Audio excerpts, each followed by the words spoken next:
nosso Deus. Boa noite, meus amados irmãos. Graça e paz da parte do nosso Senhor Jesus Cristo. Nós cumprimentamos também aqueles nossos irmãos, amigos que nos assistem pelo nosso YouTube.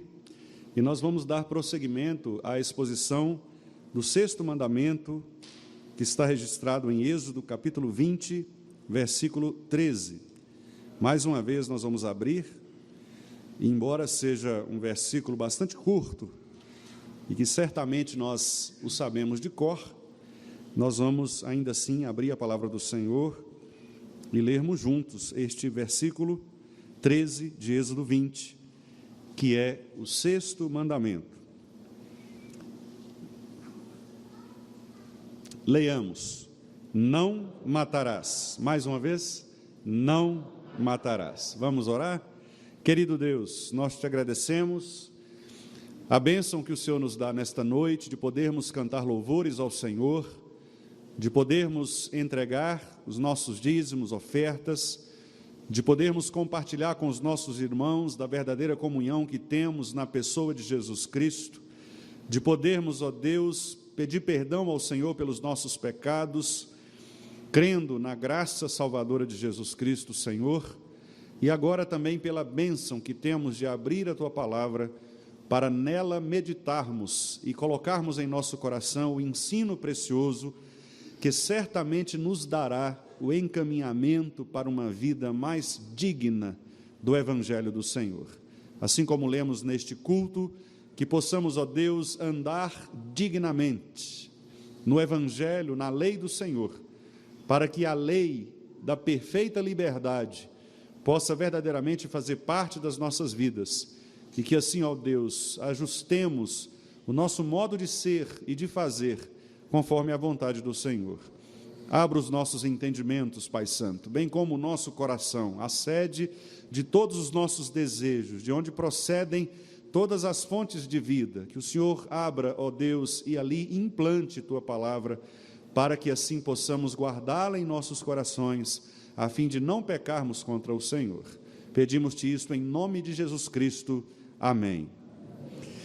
Meus queridos irmãos, ao longo dos 2 últimos domingos, nós meditamos neste mandamento e falamos acerca, primeiramente, do que este mandamento não proíbe. E nós tratamos ali de 3 aspectos fundamentais que mostram que tanto a guerra legítima quanto a autodefesa, bem como também quando nós passamos por uma situação em que é necessário a aplicação da pena de morte, nós vimos que nesses casos o sexto mandamento não é quebrado. Nós acabamos de ler, inclusive, nesta liturgia, um texto do apóstolo Paulo aos Romanos, em que ele diz que toda autoridade é constituída por Deus, e esta autoridade ela tem o poder da lei para fazer cumprir, inclusive, a punição sobre aqueles que praticam o mal. Portanto, a pena de morte, as mortes em razão de guerras justas e uma possível legítima defesa, autodefesa, não quebram o sexto mandamento. Na mensagem anterior, a penúltima desta série, nós vimos aqueles pecados que quebram o mandamento. E nós então tratamos do suicídio, que é a pessoa tirar a sua própria vida, o aborto, que geralmente acontece quando alguém retira a vida de uma criança, já em formação no útero materno, e, finalmente, a eutanásia, que é quando alguém, então, decide pela vida de outro, a partir de uma situação em que esta pessoa esteja vulnerável, ou mesmo numa situação que não pode responder por si, então ela ela decide, fazer o processo de eutanásia. Todavia, nós entendemos, meus amados irmãos, que também este mandamento, ele não se enquadra apenas nestas questões que dizem respeito à vida física. Todos esses exemplos que nós trabalhamos aqui nos mandamentos, todos esses exemplos que nós trabalhamos nos sermões anteriores, mostram aspectos quanto à vida física. Então, o suicídio, o aborto, a eutanásia, ou mesmo a pena de morte, a guerra legítima e a autodefesa, implicam situações em que a vida física é tirada de alguém. Mas, meus amados irmãos, neste último sermão eu gostaria de abordar um aspecto que aponta para o não matarás como um tipo de assassinato, não mais de uma vida física, mas o assassinato moral, o assassinato que tem a ver com a morte de uma pessoa, no que diz respeito à dignidade desta pessoa, quanto ao nome desta pessoa, a fama que essa pessoa tem em relação aos outros. E é exatamente neste sentido que o nosso Senhor Jesus Cristo aplica este mandamento. Portanto, eu quero conduzir aos irmãos para o Novo Testamento, no capítulo 5 do Evangelho de Mateus, quando nós leremos o trecho no qual o nosso Senhor interpreta este sexto mandamento, para que possamos também, meus irmãos, retirar daqui a abordagem evangélica que o nosso Senhor faz a respeito da lei. Então, Mateus, capítulo 5, no chamado Sermão do Monte, nos versículos 21 até o versículo 26, e eu farei a leitura e gostaria que os irmãos acompanhassem atenciosamente. Diz assim o nosso Senhor Jesus Cristo, Mateus 5, 21, ouvistes o que foi dito aos antigos, não matarás, e quem matar estará sujeito a julgamento. Eu, porém, vos digo, que todo aquele que, sem motivo, se irar contra seu irmão, estará sujeito a julgamento. E quem proferir um insulto a seu irmão, estará sujeito a julgamento do tribunal. E quem lhe chamar tolo, estará sujeito ao inferno de fogo. Se, pois, ao trazeres ao altar a tua oferta, ali te lembrares de que teu irmão tem alguma coisa contra ti, deixa perante o altar a tua oferta, vai primeiro reconciliar-te com teu irmão, e então, voltando, faze a tua oferta. Entra em acordo sem demora com o teu adversário, enquanto estás com ele a caminho, para que o adversário não te entregue ao juiz, o juiz ao oficial de justiça, e sejas recolhido à prisão. Em verdade te digo que não sairás dali, enquanto não pagares o último centavo. Até aqui, meus irmãos. Pois bem, nós estamos agora diante de uma interpretação elástica da lei do Senhor. O nosso Senhor Jesus Cristo, ao contrário do que muitas pessoas possam pensar, ele não veio para facilitar o processo de leitura da lei, muito pelo contrário. O nosso Senhor Jesus Cristo, ele esticou o sentido da lei, e eu vou explicar isso. Os judeus, eles, ao lerem o mandamento não matarás, como bem como os outros mandamentos, quase sempre, na tentativa de se justificarem, eles entendiam ou interpretavam o mandamento apenas por um viés legalista. O que é um viés legalista? Um viés legalista é uma interpretação que leva em consideração apenas o texto propriamente da lei. Portanto, eles achavam que não matar era simplesmente não derramar o sangue do outro. Era simplesmente não introduzir a espada em alguém para fazer com que essa pessoa perdesse a vida. Eles então achavam que qualquer outro tipo de procedimento que não fosse este, não estaria debaixo da condenação da lei. É óbvio, meus amados irmãos, que desde o Antigo Testamento, o Senhor já havia prescrito esta expansão da interpretação da lei. No entanto, os fariseus eram especialistas em tratar a lei de maneira restrita, de maneira legalista, exatamente porque queriam se justificar. Eles pensavam o seguinte: olha, se nós levarmos a lei ao pé da letra, nós então criaremos uma coluna de regras. Isto pode, isto não pode, isto pode, isto não pode. E nós vamos então enquadrar nestas regras aqui aqueles que obedecem a estas regras. Os que não obedecem, nós excluiremos. Então, por isso eles eram chamados, inclusive, de seita dos fariseus. Porque uma característica de seita é exatamente a característica de ser legalista, de prescrever regras. Isto pode, isto não pode, isto é pecado, isto não é pecado. E uma leitura restrita uma leitura legalista da lei nos faz ter aquele pecado que o Jesus Cristo condenou também, que é guardar traves em nossos olhos e procurar cisco nos olhos dos outros. Os fariseus eram especialistas nessa tarefa. Eles tinham vários problemas, carregavam vários pecados, mas por serem legalistas, eles apontavam os pecados dos outros, porque eles entendiam que, se alguém não cumprisse aquelas regras que eles estabeleciam, não eram dignos de pertencerem à família de Deus. No entanto, o apóstolo Paulo, escrevendo aos Romanos, disse que eles eram absolutamente indesculpáveis em relação a isto. Por quê? Eles defendiam algo, mas eles mesmos não eram capazes de praticar aquilo que defendiam.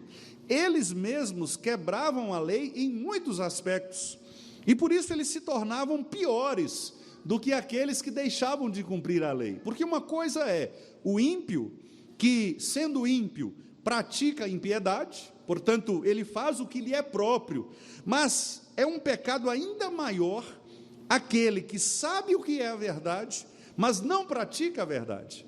O que eu quero dizer é que o ímpio faz naturalmente o que lhe é próprio, mas o legalista não. O legalista, ele leva em consideração um aspecto da lei que o agrada e despreza nos outros aquilo que não está de acordo com a sua regra. Este, meus amados irmãos, foi um dos pecados mais combatidos pelo nosso Senhor Jesus Cristo. O nosso Senhor Jesus Cristo faz elogios muito preciosos aos fariseus. Por exemplo, o nosso Senhor Jesus Cristo disse que eles eram excelentes evangelistas. Jesus Cristo disse que eles saíam e viajavam quilômetros para fazer prosélitos, ou seja, para fazer seguidores de sua seita. O nosso Senhor Jesus Cristo disse que eles eram excelentes dizimistas. Eles davam o dízimo do endro, do cominho, de uma maneira rigorosa. O Senhor Jesus Cristo disse que eles eram super guardadores da lei do sábado.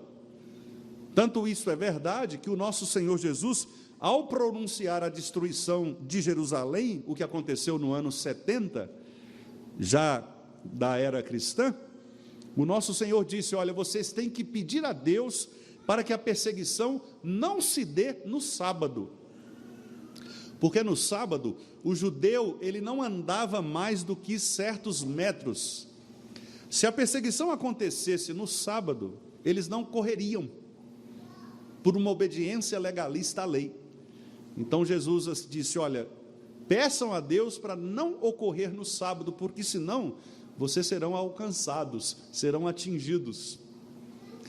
Portanto, eles faziam muitas coisas certas, mas o grande problema é que eles pensavam que estas coisas que eles faziam é o que dava a eles mérito diante de Deus, por serem evangelistas, por serem dizimistas, por frequentarem as sinagogas no sábado. Eles pensavam que era isso que dava a eles o status especial de pertencerem à família de Deus.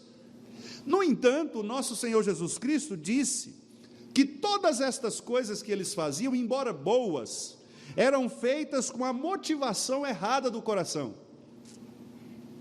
Eles faziam o que era certo, mas do modo errado, ou com a motivação equivocada.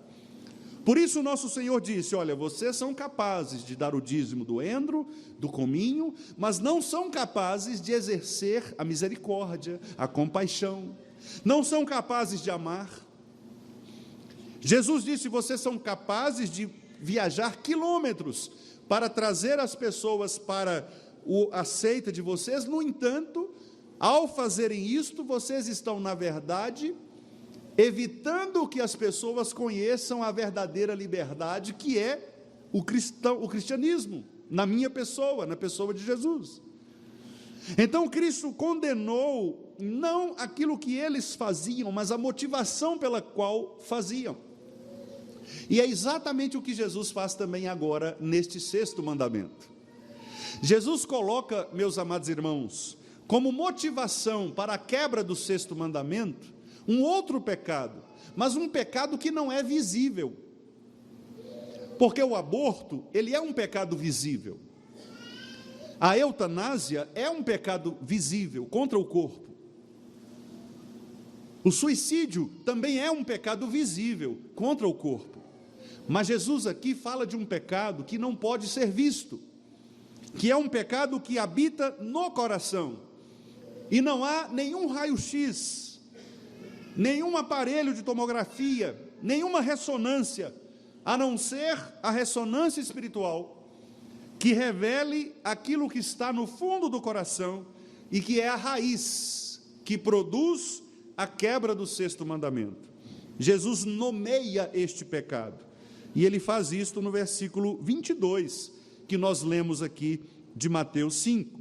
Eu, porém, vos digo que todo aquele que, sem motivo, se irá contra seu irmão. O pecado que Jesus Cristo nomeia aqui é o pecado da ira. A ira, meus amados irmãos, é um profundo sentimento que produz todos os demais sentimentos agressivos contra alguém. Uma pessoa irada é aquela pessoa que alimenta no seu coração um processo de ressentimento, um processo de inveja, um processo de competição, que faz com que ela promova uma série de outras coisas capazes de até mesmo matar o outro. E Jesus, portanto, aqui ele mostra que essa ira é um grave problema no coração do homem. Quando nós caímos em pecado, nós nos tornamos irados. O apóstolo Paulo diz que o homem caído em pecado é um homem inimigo de Deus. O homem ímpio é um homem que tem ira contra Deus. O Salmo 14 diz que o insensato fala no seu coração, não há Deus. E ele faz isso com ira. Os irmãos já devem ter percebido que quase sempre aquelas pessoas que querem debochar do cristianismo, aquelas pessoas que querem pregar uma outra versão do cristianismo, errada em relação às Escrituras, quase sempre fazem isto com ira. Não é nenhum segredo para nós que alguns dos movimentos sociais que tem no nosso país, muitas vezes ao tentarem defender as suas perspectivas, eles demonstram ira contra o Evangelho, contra Cristo. Os irmãos provavelmente já devem ter visto manifestações públicas nas nossas praças, nas praças de nossas cidades, nas grandes passeatas, nos grandes movimentos, em que as pessoas usam a cruz como motivo de deboche, pintam um Jesus Cristo de uma maneira debochada, porque a ira destas pessoas não é contra políticos, não é contra aqueles que defendem posicionamentos bíblicos, mas é contra o próprio Deus, porque esta é a raiz do mal do coração. Todo ser humano caído em pecado, ele está irado contra Deus. O que as pessoas fazem de impiedade, portanto, meus amados irmãos, é apenas um resultado daquilo que está no seu coração. Por mais boazinha que pareça uma pessoa, sendo ela ímpia, ela sempre estará irada contra as coisas de Deus. Se você aconselhar alguém a partir de princípio das Escrituras, provavelmente ela vai se irar contra você. Se você apontar algum pecado daquela pessoa, especialmente estes pecados do coração, ela provavelmente se irará contra você. Porque é muito comum que a pessoa reflita ou revele aquilo que está na raiz do seu coração, que é a ira. E o que o nosso Senhor Jesus Cristo, portanto, quer fazer e quer mostrar àqueles seus discípulos que ouviam o Sermão do Monte, especialmente aqueles fariseus que também estavam ali, presentes, para tentarem captar alguma palavra de Jesus, para depois, inclusive, usar contra ele, era que há um problema no coração do homem muito mais grave do que os pecados que nós demonstramos publicamente. Jesus diz que a razão dos males que há no coração do homem parte desta ira pecaminosa que há contra Deus. As pessoas, portanto, meus amados irmãos, elas não pecam simplesmente por revelarem certa ignorância, mas elas pecam contra Deus porque elas estão em rebeldia contra a lei de Deus. As pessoas rejeitam o que Deus prescreve porque elas estão em rebeldia contra Deus. Elas não querem aceitar o verdadeiro Senhor. Elas querem permanecer Senhor de suas vidas. Portanto, quando um outro Senhor diz a elas o que elas devem fazer, elas se rebelam contra este Senhor. Portanto, o nosso Senhor Jesus Cristo começa a proferir neste sermão aquilo que aconteceria a ele, inclusive. Ele seria alvo da ira dos fariseus, como nós sabemos pela leitura do Evangelho. Jesus Cristo sofreu, padeceu por causa da ira pecaminosa nos corações daquelas pessoas, e esta ira pecaminosa produzia pecados gravíssimos, que também são pecados que quebram o sexto mandamento. E Jesus aqui nomeia alguns desses pecados, pecados que estão relativos, ou que se referem a pecados da língua. Veja, no versículo 22, depois de falar da ira contra seu irmão, e esta estará sujeita a julgamento, o Senhor Jesus usa o exemplo do pecado da língua. Ele diz: quem proferir um insulto.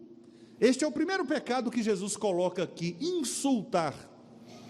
O insulto, meus amados irmãos, a que Jesus se refere, nós poderíamos colocar aqui dentro dos nossos padrões, dentro da nossa prática, inclusive jurídica, né? O insulto aqui seria o que é semelhante ao que nós chamaríamos de injúrias. Hoje o nosso país, por exemplo, trata de diversos tipos de injúrias. Por exemplo, injúria racial, que é quando você pronuncia contra uma pessoa que tem uma raça diferente da sua, algum tipo de palavra discriminatória, ofensiva, agressiva. A ideia de Jesus aqui é: aquele que pronunciar uma injúria contra o próximo, esse estará sujeito a julgamento. E, curiosamente, embora esta lei civil aqui seja diferente, a lei romana, né, a qual Jesus está se referindo naquele contexto, hoje nós temos no Brasil também leis que proíbem a injúria, proíbem menções agressivas, menções ofensivas a pessoas. E é este pecado que Jesus aponta, porque o pecado da injúria é um pecado cuja raiz está no coração, e a injúria, ela é produzida pela ira. Alguém que não consegue olhar para o próximo e ter o próximo como alguém que deve ser amado, alcançado pelo Evangelho, que olha para o próximo e julga o próximo pela aparência, e julgando este próximo, pronuncia contra ele palavras ofensivas, este comete o pecado da injúria, a injúria de raça. O Antigo Testamento, meus amados irmãos, proibia em muitos lugares que o povo de Israel cometesse o pecado da injúria. O povo de Israel não deveria chegar, por exemplo, tratar de maneira ofensiva aqueles que eram estrangeiros. Os estrangeiros eram pessoas de outras nações, quase sempre com outra religião, diferente da religião de Israel, porque só Israel tinha a religião verdadeiramente centrada em Yahvé.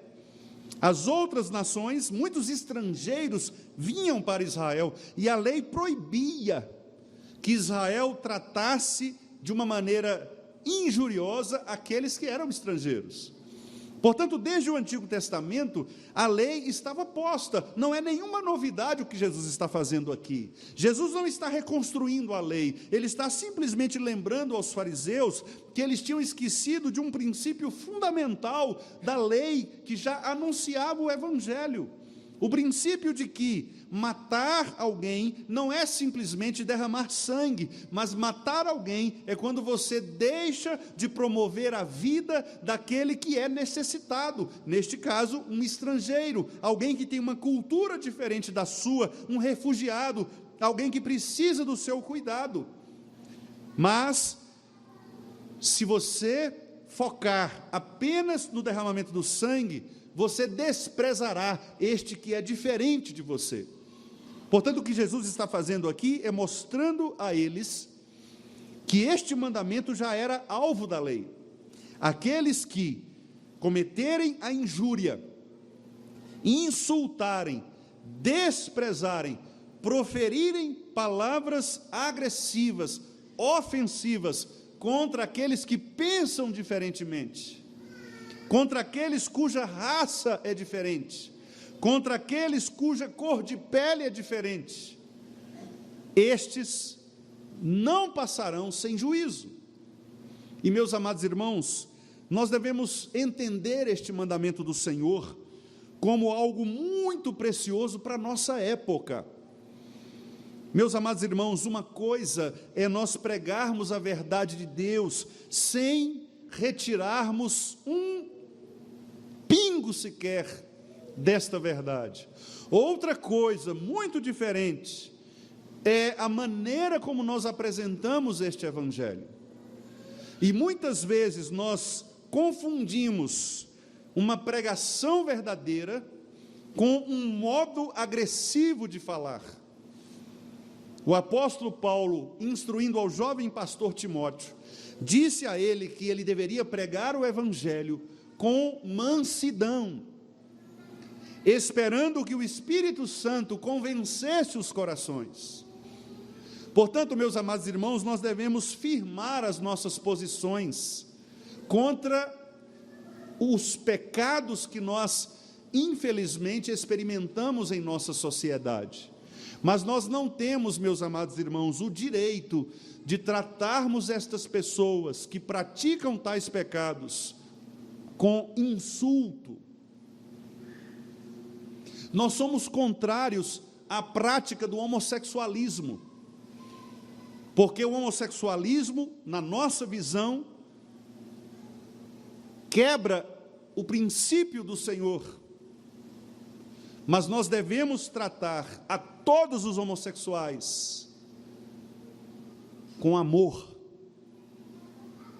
demonstrando a eles que nós estamos aqui prontos para pregar a eles o evangelho da graça, que os salvará do pecado e do inferno.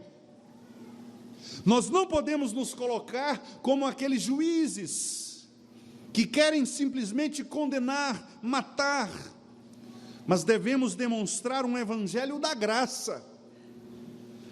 Devemos demonstrar que nós estamos dispostos a falar a verdade em amor. Isto é que Jesus está ensinando. Jesus está dizendo que uma coisa é condenar o pecador e o seu pecado, e nós devemos fazer isto, pela palavra do Evangelho, contra todos os pecados. Aliás, o texto que nós lemos aqui de Romanos, Paulo disse que são vários os mandamentos: não adulterarás, não furtarás, não matarás, e ele disse, tudo isso se resume num só: amarás o próximo como a ti mesmo. Exatamente porque a ideia do Evangelho, meus amados irmãos, é que o amor, ele deve estar presente nas relações humanas, de maneira que nós tenhamos compaixão das pessoas. O nosso Senhor Jesus Cristo foi duríssimo com os pecadores com os quais ele se encontrava, mas o nosso Senhor foi mais duro ainda com os religiosos hipócritas com os quais ele se encontrava. Quando pessoas ímpias chegavam até Jesus, ele as tratava com compaixão, porque Jesus via que aquelas pessoas estavam se encaminhando para o inferno, e todo aquele que ama o seu próximo como a si mesmo, não quer ver o seu próximo indo para o inferno. Ele tentará salvá-lo de todas as formas, mas aqueles a quem Jesus mais condenou, aqueles a quem Jesus chamou de raça de víboras, Aqueles a quem Jesus deu nomes de cães, de porcos, não foram os ímpios, foram os religiosos, judeus, farisaicos, legalistas. É isto que mais nos impressiona, porque Jesus apontou para a comunidade que deveria ser a comunidade de salvação. Israel havia sido chamado pelo Senhor para ser luz para o mundo. No entanto, Israel estava se colocando como um juiz precipitado, um juiz inconveniente, um juiz totalmente parcial para julgar as pessoas conforme as suas regras e não conforme as regras do Evangelho. Por isso, meus amados irmãos, nós podemos matar as pessoas quando nós proferimos contra elas palavras ofensivas, palavras agressivas, insultos, injúrias. E nós devemos colocar no nosso coração, meus amados irmãos, este desejo de alcançar estas pessoas com a luz do Evangelho. Nós devemos dizer para elas do pecado que elas cometem, falar para elas das consequências gravíssimas que os seus pecados podem trazer, mas nós devemos estar dispostos a abraçar estas pessoas, amando estas pessoas, com palavras que podem verdadeiramente alcançar os seus corações. Não podemos confundir, repito, a pregação da verdade com palavras duras, agressivas, palavras que insultam. Devemos ter o cuidado de não matar alguém com as nossas palavras.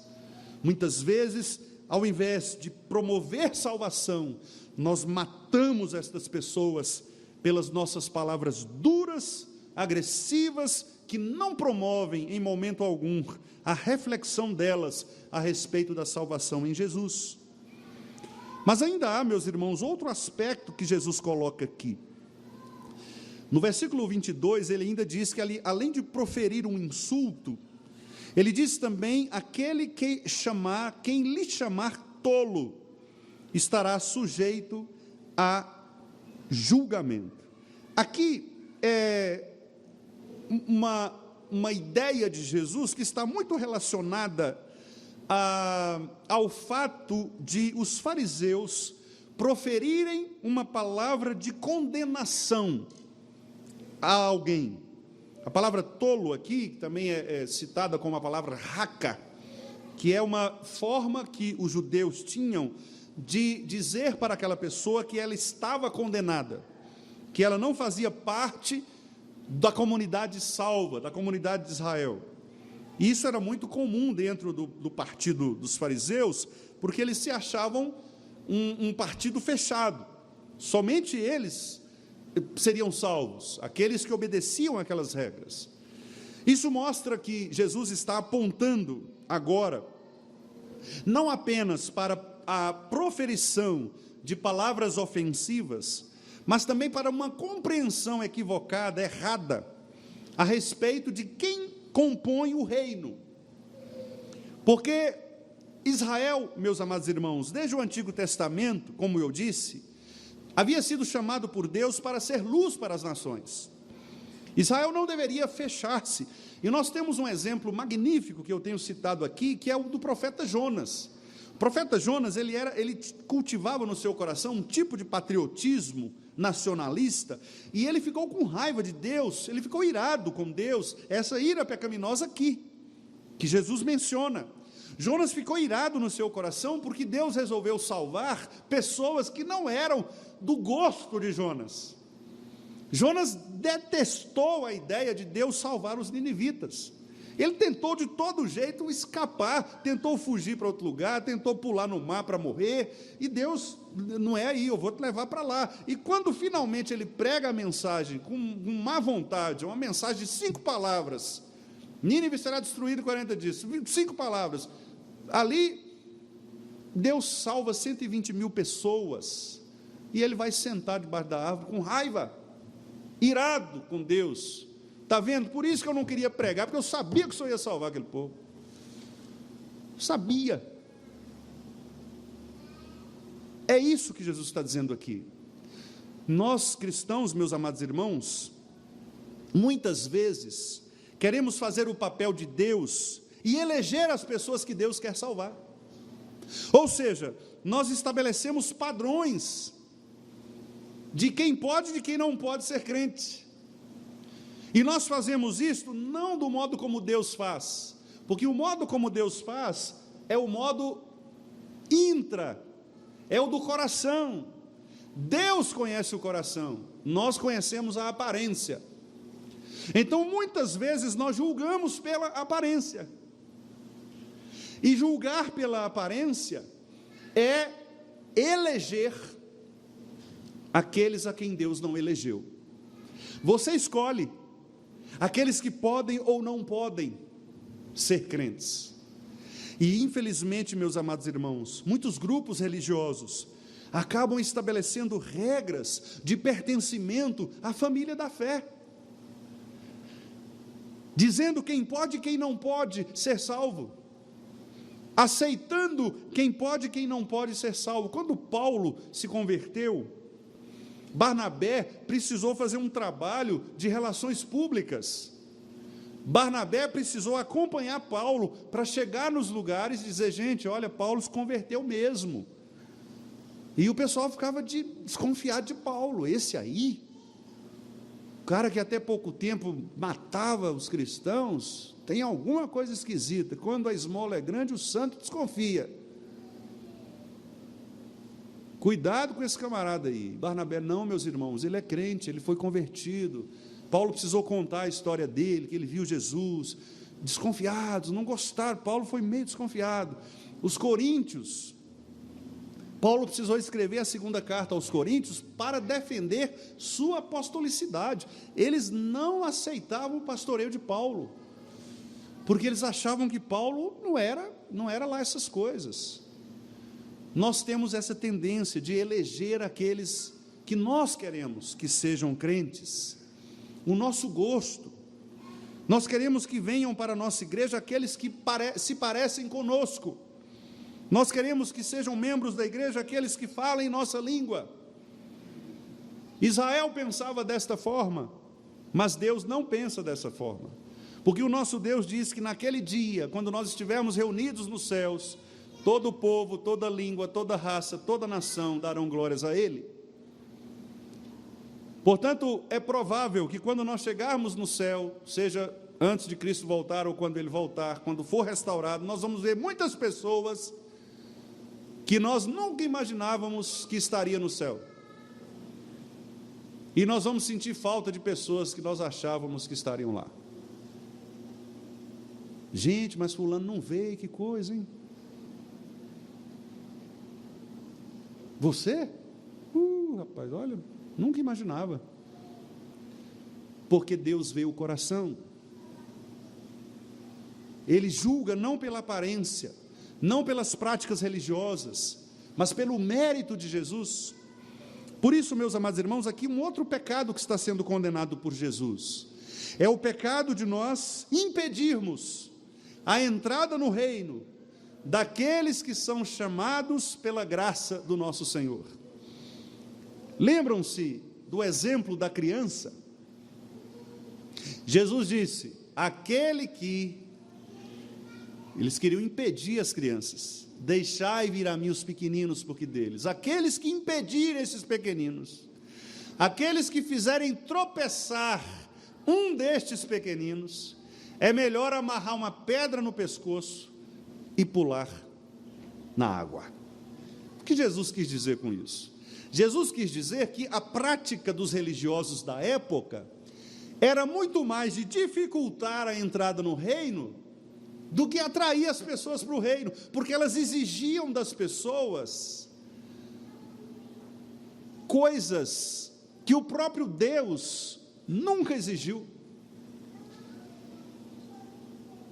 Elas queriam formar um exército de pessoas iguais umas às outras, nas roupas, na língua.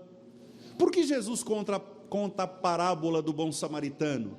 O bom samaritano, A parábola do bom samaritano conta algo muito impressionante. Aquele rapaz que estava caído na beira do caminho, ele estava quase morto, não estava morto, quase. Ele estava inconsciente, estava em coma, e estava nu, sem roupa alguma. Naquela época, havia pelo menos duas formas da pessoa ser identificada, quanto ao seu grupo: a roupa que ela vestia e a língua que ela falava. Se ela falasse hebraico ou aramaico, provavelmente ela fosse judaica. Se ela falasse grego, provavelmente era ela gentílica. Se ela falasse latim, provavelmente ela era romana. O cara não falava nada porque ele estava inconsciente, não dava para saber. Ou se ele vestisse uma roupa, uma túnica, ele seria um sacerdote. Se vestisse uma roupa, uma estola, seria levita. Se vestisse uma roupa como soldados romanos, seria um romano. Ele estava nu. Como é que dava para saber quem era o cara? O levita passou, olhou, falou: não sei quem é, não vou tocar não, porque senão eu toco aí, fico impuro, não posso prestar meu culto. O sacerdote passou e falou: não vou perder tempo não, que eu tenho a missa para celebrar, vou perder tempo. O samaritano veio e falou assim: olha, eu vou ajudar esse pobre rapaz. Levou ele lá no hospital, né? Conforme alegorizou Agostinho, né? Levou lá no hospital e tal, e falou: olha, cuida dele aí, não sei o que ele tem, cuida, eu estou precisando viajar, eu estou pagando aqui antecipadamente, eu vou, mas eu volto, eu passo por aqui. Se tiver alguma coisa a mais, eu pago o resto. Ele não precisa pagar nada não, eu pago. Jesus quis mostrar ali que todos nós somos esse cara caído no meio do caminho, morto. Não podemos falar, não podemos ser identificados. Ele nos salva, não pela nossa aparência, não pelo que falamos ou vestimos. Ele salva pela sua graça, ele quis salvar. Então a pergunta que ele faz para o rapaz que questionou é a seguinte: de quem você será o próximo, meu caro?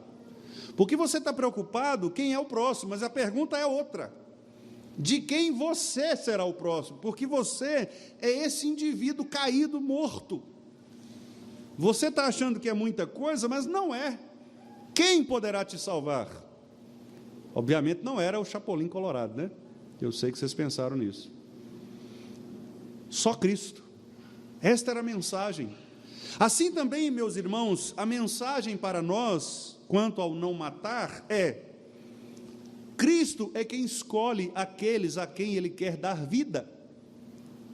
Nós não temos o direito de impedir que aqueles a quem Cristo chamou antes dos tempos eternos, na pessoa do Pai, por quem Cristo morreu e quem o Espírito trouxe à existência, nós não temos o direito de impedir que estas pessoas se acheguem para a igreja do Senhor. Por isso que nós lemos aqui na carta de Tiago dizendo: olha, se chegar um rico na sua igreja, e você tratá-lo com toda a deferência, chamá-lo para vir à frente, pegar um ventilador, colocar bem pertinho dele ali, está calor, né? Vou colocar aqui para o senhor, não é? Tratá-lo e tal, não, esse aí é fulano. E aí, coitado, chega um pobre andrajoso é uma pessoa, é um andarilho, não é pobre de uma pobreza social, é um pobre morador de rua, morador de rua, passou, entrou, aí todo mundo, né? Nossa, tira, chama o diácono lá, seu Wilson, o cara. O que Tiago diz? Nós lemos o texto. Ele nos repreende, irmãos, porque nós estamos cometendo o pecado contra o qual Jesus está combatendo. O pecado de aceitarmos entre nós aqueles que muitas vezes Jesus não quer, ou rejeitarmos aqueles a quem Jesus chamou. Se Jesus quiser trazer para a nossa igreja uma pessoa com prática homossexual, mas que ouviu o Evangelho e que quer lutar contra esta prática homossexual, nós não podemos fechar as portas do nosso coração. Nós precisamos cuidar desta pessoa, pastoreá-la, amá-la, porque se nós não fizermos isso, nós estaremos matando esta pessoa, como se estivéssemos derramando o seu próprio sangue. Portanto, não matar não é somente derramar sangue, é também julgar com as nossas palavras aquelas pessoas a quem Deus quer salvar.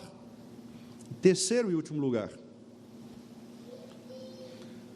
o texto também fala, meus amados irmãos, de problemas relacionais. Os problemas relacionais, a injúria, a acepção e agora os problemas relacionais ou a falta de unidade. Jesus ilustra aqui o fato de alguém ter algo contra outro, versículo 23. Se te lembrares que o teu irmão tem alguma coisa contra ti. Repare que a linguagem de Jesus ela é bastante sugestiva, porque Jesus diz assim, se te lembrares.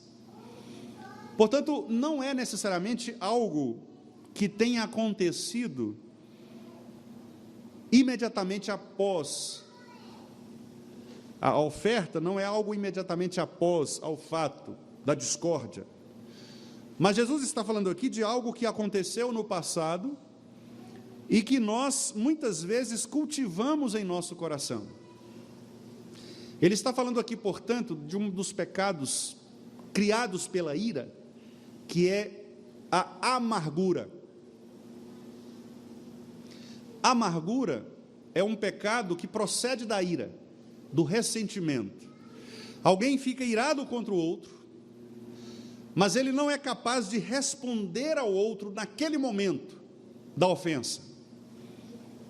Mas ele vai embora e fica remoendo no seu coração, ressentindo, sentindo de novo, sentindo de novo, ele fica ressentindo, sentindo de novo, e aquilo vai produzindo um ácido espiritual, que é o que nós chamamos mágoa. A mágoa vai ficando ali e vai comendo espiritualmente, e essa pessoa vai lidando com isso por um tempo, e ela vai fingindo para o outro que está tudo bem, mas lá no fundo do seu coração ainda há este ácido. O que Jesus está dizendo aqui é que nós precisamos observar muito bem os nossos corações, porque se houver dentro de nós qualquer tipo de ira amargurada, nós devemos ter o cuidado de pedir perdão, não só a Deus, como a outra pessoa, porque a ira amargurada, ela também mata o outro. Se você está na igreja e você não é capaz de perdoar aqueles que no passado te ofenderam, você está cultivando no seu coração esse tipo de ira amargurada. Pode ser que você nunca parta para a briga, nunca deixe o olho do seu irmão roxo, mas todas as vezes que você está no culto a Deus, prestando a Deus o verdadeiro louvor, trazendo a sua oferta, e oferta aqui não só oferta financeira, mas oferta de louvor, expressão de louvor, como diz Hebreus 13, você está trazendo na presença de Deus uma oferta pecaminosa, incompleta. Se você celebra a comunhão, que é a ceia do Senhor, mas você cultiva no seu coração ira amargurada, você está mentindo contra Deus quanto ao fato de você ter comunhão com o seu irmão. É como se vocês estivessem à mesa, num grande jantar de família, numa ceia de Natal, estivessem ali reunidos, mas você não conversa com o seu irmão, e fica aquele clima ruim, algumas pessoas rindo, brincando, e vocês dois nunca sequer se olham. Isto acontece também na igreja.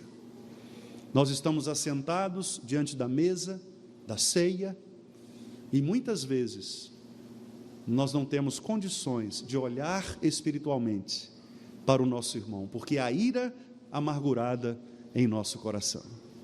Jesus está dizendo: se, pois, ao trazeres ao altar a tua oferta, ali te lembrares, deixa perante o altar a tua oferta, vai reconciliar-te com o teu irmão, volta, faz tua oferta. Não permita, meus amados irmãos, que a ira cause esta dissensão no corpo de Cristo, porque isto também é matar. Você pode matar o outro quando você o anula, quando você o exclui. Os jesuítas, eles tinham uma prática muito interessante para matar os calvinistas franceses que vieram ao Brasil. Eles não matavam fisicamente, muito embora há relatos do conde de Villegagnon, que chegou a matar mesmo, na Baía de Guanabara, no Rio de Janeiro, precipitando na Bahia alguns dos calvinistas franceses que estavam no Brasil para pregar o Evangelho. Mas a maneira como os jesuítas quase sempre matavam os pregadores calvinistas era retirar das mãos das pessoas, ou retirar do contato das pessoas, aquilo que era produzido pelos calvinistas. Eles proibiam a leitura de livros que eram livros contrários à doutrina católica, jesuítica. Eles não matavam fisicamente, mas eles eliminavam, porque eram verdadeiros adversários. E se você ler, por exemplo, o padre Antônio Vieira, num dos seus sermões, quando ele chama os calvinistas de herege, e chama os católicos, conclama o exército católico para lutar contra os calvinistas, franceses especialmente, você vai perceber essa ira amargurada no coração, na tentativa de fazer excluir do país aqueles que pregavam o Evangelho.